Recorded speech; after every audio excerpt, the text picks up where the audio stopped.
Hello everyone, the video tells a story which a man who abandoned his child. Yes, an amazing story.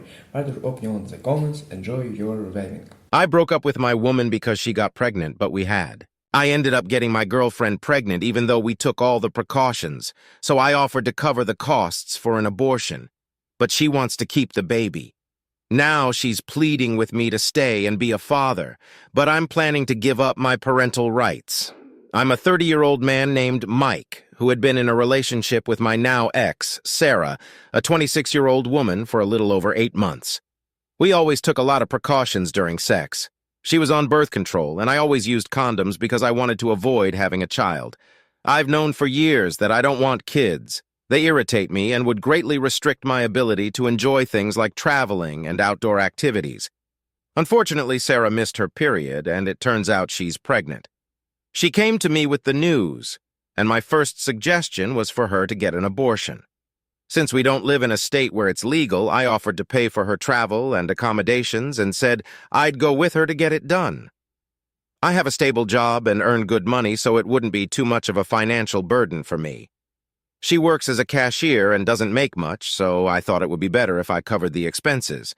That's when she told me she wanted to keep the baby and hoped I would help her raise it as its father. I have no desire to be a father. Besides my dislike for children, I'm not prepared for that responsibility. I made it very clear that I didn't want the baby, but she kept insisting that I'd change my mind once it was born and asked me to just give it a try. After a long discussion, I told her that if she decided to keep the baby, I wouldn't act as a father. I broke up with her and said I would pay child support once it was born, but I expected her to respect my wishes and keep the child away from me. Since then, Sarah has been frantically texting me, begging me to come back and saying she'd forgive me. She sent voicemails crying, which was hard to hear, but I haven't responded. The other day, she texted saying she can't raise the baby alone and that by leaving, I'm basically forcing her to get the abortion. She called me a jerk, an abuser, and a sexist, ending the text by pleading with me to talk to her again. I certainly feel bad. I really liked her, and we had a good relationship before this, but I just don't want to be a father. I'm already frustrated about the fact that I'll have to pay child support for 16 years, which will limit me financially. I also feel it's not right for a parent who doesn't want their child to be involved, as I'd just end up taking out my resentment and frustration on the innocent child, which I don't think is fair. With all this said, I come here to ask if I'm the bad guy. I certainly feel like one, but I also stand by what I did. On the topic of vasectomy, I tried. I met with a doctor last year and asked about getting one, but he refused and said every doctor he knows won't do it until you're at least 31.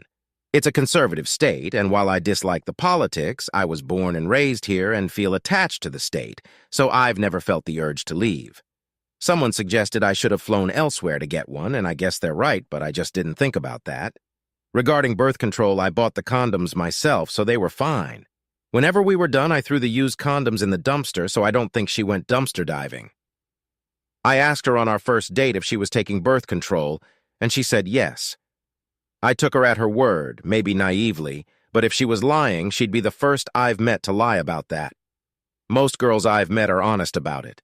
I believe she was on birth control pills, as that's the main method I'm familiar with, but she might have been using something else I don't know much about. That being said, I'll follow your advice and consult a lawyer, plus get a paternity test. I'm not sure how long that will take, but I'll update here with the results once it's done. Thank you for your judgments. I've been away for a bit, but I'm catching up and trying to read what I can. I'll be checking back periodically and replying to some people. Any further feedback is appreciated. Update: I've hired one of the top family court lawyers in my state. My ex has a representative working for her pro bono. It has been made clear to my ex and her representative that she is not to contact me directly and that all communication will go through my lawyer from now on. A paternity test is scheduled for next Tuesday. I don't know how long it will take to get the results, but the test is happening. If the child is mine, we will go to court to determine child support payments and set up the process for me to sign away my rights. I was gone for a while, and while reading through some comments, I found a topic I'd like to clarify for anyone still checking here and interested.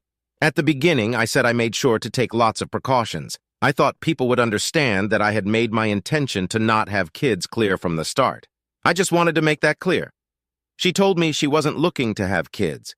I should have been more explicit about this, I guess. I assumed she didn't want kids, which is why I was blindsided by her change of heart once she was actually pregnant. I understand it happens DJ feelings change or whatever, DJ, but for me, it was a big shock. When I go to get the paternity test started, she will also have an ultrasound, and we'll talk then. I'll update on Tuesday, BTW. The test results will take a few days to process, so I'll also update with those. There's a lot to unpack here, so I'll try to go piece by piece. Obviously, what I've experienced is very difficult, so I appreciate your sympathy. Yes, my parents want grandkids. They have been hounding me ever since I turned 23 about when I'm going to give them grandchildren. I've already told them I don't want kids, and my sister is gay, so they're really disappointed at this point. If they found out about the baby and that I was leaving, they would be furious, so I'm just not telling them. I honestly cannot say for sure. Right now, I definitely don't want kids, and I'm acting based on that feeling, assuming my future feelings will be the same. Everyone lives with some level of regret, so I've come to peace with the idea that if I end up regretting this, I'll just have to move on and live with it like everyone else. If for some reason I did feel regret, I wouldn't try to contact the child. I'd just keep it to myself and keep going as usual. If the child does find me one day, I'll just be honest, depending on how I'm feeling. Either I was 28 and didn't want kids and I still don't sorry, or I was 28 and thought I didn't want kids and I wasn't ready. It's been one of the biggest regrets of my life, and I'm sorry. Most likely the former, though. I don't know what gave you the impression that I've softened to the idea of having kids. I still firmly don't want children. I just feel pity for the child because it isn't their fault. I don't feel good about leaving the child on a moral level, but on a personal level of what is best for me, I feel very confident in leaving. It's certainly a selfish decision, but I've been very upfront with the fact that I'm a selfish person. I feel bad about it, but I'm putting myself and my own needs first in this situation by doing what I think is best for me. It's extremely unlikely she would give up the baby once she's already holding the child in her arms and has gone through the process. The process is extremely emotional, and humans are naturally inclined to care for their offspring. The chances of her giving up the baby are minimal, perhaps around 4%. She needs to stop hoping you will become a happy family, as this is detrimental to her self-esteem. She can find happiness as a single mother, even though it will be challenging. Does she have a family willing to help? Being a mother is a significant adjustment, and doing it without support is incredibly tough. Postpartum depression is no joke. She can manage this without you, but it would be much better if she had some support from her family. I don't know much about her family. I've never met them and only heard bits and pieces. Apparently her dad has some drinking issues and her mom is quite reserved. They also live in a different city. Based on what I know, I doubt they'd be able to offer much help. I would consider blocking any potential contact pathways before she tries to involve your mom. Blocking her before she can see your mom's comments on posts and making sure all communication goes through a lawyer is crucial. If she contacts them, it sounds like they would side with her. Your family might end up involved, which means you will have contact with your ex and her child. I'm not saying you need them, but over the next 14 years, they'll likely find out, especially with at-home DNA tests and similar programs. This doesn't change my opinion on you making the right call. The ball is in your ex-court now. I don't know if you're considering moving cities, but if you want to reduce the chances of contact, you should. I live in a city with 1.2 million people and still run into people I never expected to see again. I don't have a Facebook, so my mom doesn't comment on my posts, but I'll take the advice and block my ex. I have a good job and love my apartment, so I don't plan on moving. Even if I see them, I plan to get a legal agreement through my lawyer to prohibit direct contact, so hopefully they'll have to ignore me if they do see me. Update, sorry for the delay, but I got the paternity test done and the results are in. The baby is a girl and is indeed mine. When I saw my ex, we talked about birth control. She told me she was on birth control and had no intention of having children, but once she found out she was pregnant, she changed her mind. I believe her. She was hopeful I would come around to that perspective. I made it very clear that I will not be part of the child's life and gave her 3 options. 1, get an abortion in any state of her choosing, and I'll pay for her to stay there for a week, essentially giving her a vacation to Hawaii, NYC, or LA on my dime. However, I need to come with her and get confirmation that she had the abortion. 2, put the child up for adoption, and cover all medical expenses related to the pregnancy and birth. 3. Keep the child and pay court-ordered child support, sign away my parental rights, have my name removed from the birth certificate, and have zero involvement with her or the child beyond my monthly payments. It was a tough conversation, and she didn't take it well. She cried for a while and kept telling me I would be a loving and kind dad, asking me to try fatherhood and think about how well our relationship was going before this happened, imagining our future together with a daughter. I told her I'm still firmly against fatherhood, and she was devastated. She refuses to get an abortion. The idea of abortion scares her, but she is terrified of being a single mother at 21, even though she wants to keep the child. She told me that if I am with her during the birth, see and hold the baby, and still feel nothing afterward, then she will consider adoption. She also mentioned that if I change my mind about fatherhood, she would be waiting with open arms to embrace parenthood together as a loving family, and would hope I'd propose. I have made it very clear that I don't want any involvement. I'm not sure what to do, since I would prefer the baby to be put up for adoption rather than have to pay child support for 16 long years. But I also don't want to be around the baby or present during the birth. Any advice is appreciated. Update finally back with another update. Over the past few days, I've received a new influx of advice. Some of this advice has been helpful or interesting. There were some really good ideas, so I set up a lunch with my ex yesterday, and we had a long and productive chat. It was the first time we had talked in over a month. All our communication had been through lawyers. I decided the best way to ensure the conversation was productive was to set ground rules and make sure we were operating from reality. Both of us haven't been realistic. I told her that I was giving up on the ideas of abortion or adoption. It was what I wanted, but I already know it isn't going to happen at this point. My ex wants the baby. I know she does. And I told her I will not be bringing up abortion or adoption to her again. It just isn't worthwhile. I have to work within reality. And at this point, that means under the assumption that she will keep the baby. I also told her it's time for her to give up on me. I made it very clear that I will not be getting back together with her no matter what. Even if she aborts the baby, she will never have the happy family with me that she wants. I made it clear she needs to drop the idea because it won't happen, and it makes it impossible to find any real solutions to this situation. She acknowledged that there will be no happy family between us. I think reality has finally set in for both of us at this point. Nobody is going to get what they want, so it's time to compromise. The new goal we have agreed upon is this: provide my ex and our daughter with the support they desperately need right now, while also allowing me to have zero involvement with raising the child. In other words, I will not be involved in raising the child whatsoever, but I will try to give my ex the resources she needs to make sure the child has a good life. I won't be in the delivery room, and I will never see her. I will simply provide financial support. My ex has $15K in student debt that she needs to pay off. She is only making around $50K a year from her job, and she will be a single mother, which means additional child expenses. By contrast, I only have around $8K in student debt left to pay off, and after a little over 3 years working at my company, I just got a promotion and significant pay raise, so I'm now making roughly $180K a year.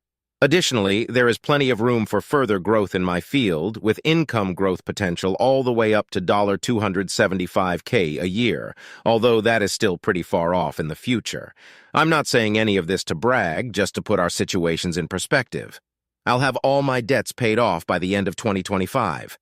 Plus, I've been setting aside money into a savings account and investment funds. What I'm trying to say is, I have money and she doesn't, so I will be making up for my lack of presence with significant financial support.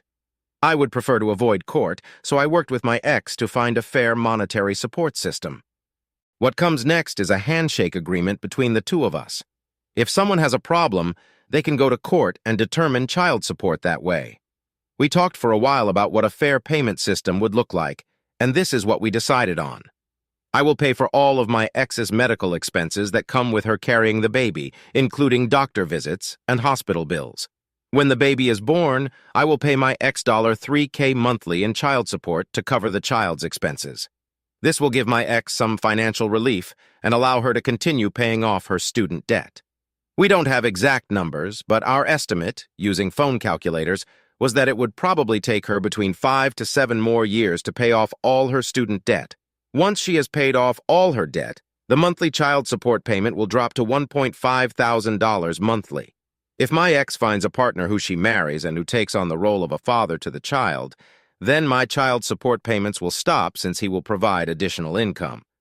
Additionally, I will create a savings account that my ex will be able to monitor.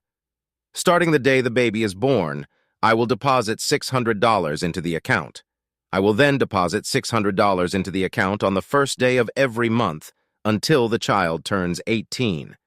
Based on our calculations, the account will have roughly $129,600 in it, not including interest. I don't know how much college will cost by then, but that should significantly help with college expenses. If she decides not to go to college, I will empty the fund into my personal savings account so she only gets the money if she attends college. There is another condition for the college fund, but I'll get to that later. Beyond financial support, my ex and the child will need emotional support. This is where my wonderful sister comes in. She and her wife love kids and have been looking into adoption for a few months. Based on a comment I received from a woman whose brother was in a similar situation, where the woman decided to take an active role and helped his ex raise the child voluntarily because she liked kids, I reached out to my sister. Knowing she was already interested in raising a child with her wife, I asked if she would be interested in helping my ex. She was very excited about the prospect. I asked my ex what she thought, and she agreed. My sister and her wife will act as a support system for my ex. When they have time, they will help with things like babysitting, giving advice, or just being there for her to talk to. They'll also provide an additional family for the child, making things like birthdays and holidays special. This is where the second condition for the college fund comes in. As I'm sure you've noticed, my sister is lesbian. I've received many questions about why I don't want my parents involved with the child. Let me explain. My sister came out at 15, and from then on she was treated horribly at home. My parents are extremely religious and very homophobic. As soon as she came out, they ostracized her. No more birthdays, no more Christmases, no more family dinners. They gave her the bare minimum necessities to survive and otherwise left her alone. It was extremely toxic, and what they did was awful. My sister has rightly gone no contact with them. The second condition for the college fund is that my ex cannot tell my parents about the child or let them meet her. What they want most in the world is grandchildren, and I will not give them that joy. My ex has my sister's help and support, and that will be enough. Support so she doesn't need my parents. I made it clear that if I ever find out about her visiting them with the child, there will be no college fund. Finally, I want to talk about writing a letter based on advice from someone whose father came back and then left. They told me not to come back, but to write a letter to my daughter for closure. I don't want to come back, so I thought it was a great idea. The letter will explain why I'm not around in this whole situation. I'm going to be truthful, but try to also be gentle. The goal is to make it clear that I didn't leave because of any particular hatred towards her, but because I never wanted to be a father in the first place.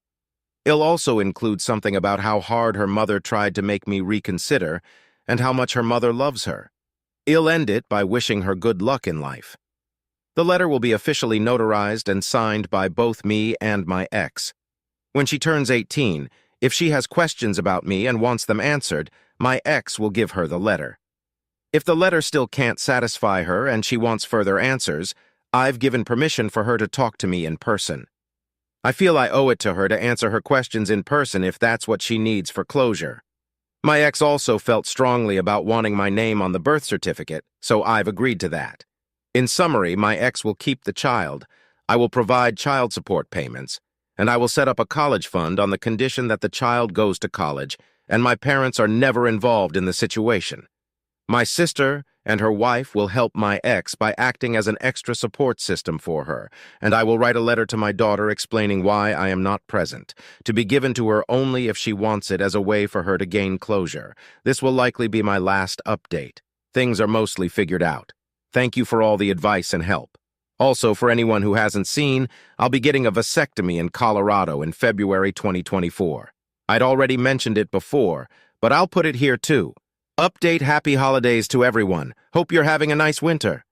Short and boring update. I got our terms from the previous update written up into a contract, and my ex has signed it. Some minor changes have been made, which I will outline. Some things weren't legally enforceable, so those have remained part of a handshake agreement. The basic contract is that I have 0 visitation rights and will never be allowed visitation rights. But my ex also has to make active efforts to keep the child away from me. I will be paying for her medical care during the pregnancy process. We decided to adjust the payment system. I will be paying $2K monthly in child support, and an additional $700 will be added in support for every $60K. My salary increases by currently at $180K, capping out at $450K for a maximum support payment of $5,500 monthly.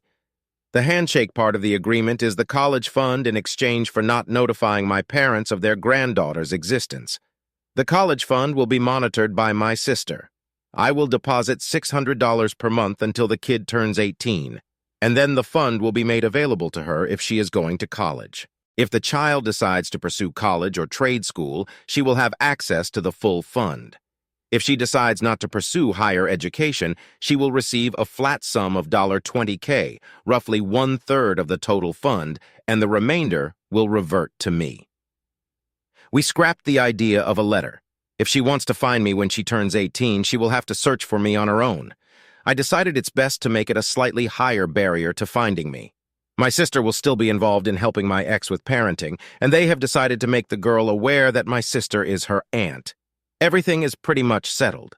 My ex is quite far along in her pregnancy now, and all arrangements have been worked out. I apologize to anyone who hoped I would step up and be a present father, but that is never happening. Comments where I've replied, a commentator asked about the role my sister will play in the entire situation and the boundaries regarding parental rights and contacts with my ex, the child's mother. My sister isn't a middleman. She won't be giving me any information about the kid because she knows I don't want to hear it. She can be as involved or uninvolved as she wants, but when we spend time together, we won't talk about the kid. I'm paying her because it's either this contract or I go to court for child support, and it's much easier to set it up through a contract than through court. Plus, I feel I got fairly favorable terms. I guess I could flee the country if I really didn't want to pay, but that's such a hassle. I'm going to sign away my parental rights, but in my state, that doesn't exempt me from child support. It's more of a symbolic gesture to ensure I never have custody. Sometimes courts can force a father who hasn't signed away his rights to take custody in certain situations.